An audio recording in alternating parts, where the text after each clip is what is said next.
Programang ito ay rated SPG, striktong patnubay at gabay ng magulang ang kailangan. Tatanggapin ni Marites ang ibibigay na pera ni Ramon para magkaroon sila ng bagong mauupahan. Sa tagong lugar sila para hindi sila mahanap ni Rigor. Awang-awa kasi si Marites kay Tinding na sa bangketa lang ito natutulog dahil nga pinalayas ni Rigor.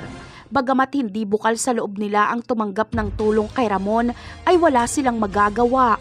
Wala din namang pera si Tinding. Hindi rin matitiis ni Tinding na makitang nasa palengke din natutulog si Marites. Kinabukasan ay masamang balita ang matatanggap ni Marites mula kay Ramon. Sasabihin kasi ni Ramon na nakidnap si Tanggol. Bilang ina ay karapatan ni ito ni Marites na malaman, kaya labis na mag-aalala si Tinding at Marites. Pupunta si Marites sa mansyon para alamin kung ano na ang sitwasyon ni Tanggol at hindi sasama si Tinding. Sa kasalukuyan ay sila Enteng at ang mga tauhan ni Ramon ang magbibigay ng ransom. Hindi kasama si Ramon dahil ito ang gusto nila Paeng na wag umano sumama ang tatay ni Tanggol. Binalaan kasi sila ni Tanggol na malupit ang kanyang ama kaya hanggat maaari ay wag na nila itong harapin dahil papatayin lang sila.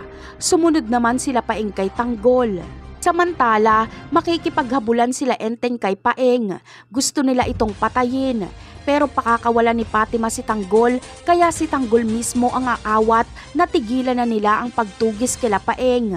Ayon kay Tanggol ay katulad din nila sila Fatima na biktima ng sitwasyon.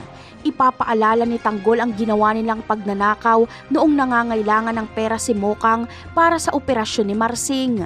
Kaya mauunawaan nila Enteng si Tanggol at uuwi na lang sila sa mansyon. Doon ay madadatnan ni Tanggol si Marites na labis itong nag-aalala sa kanya. Napakarami pa nating dapat abangan sa mga susunod na episode. Paalam!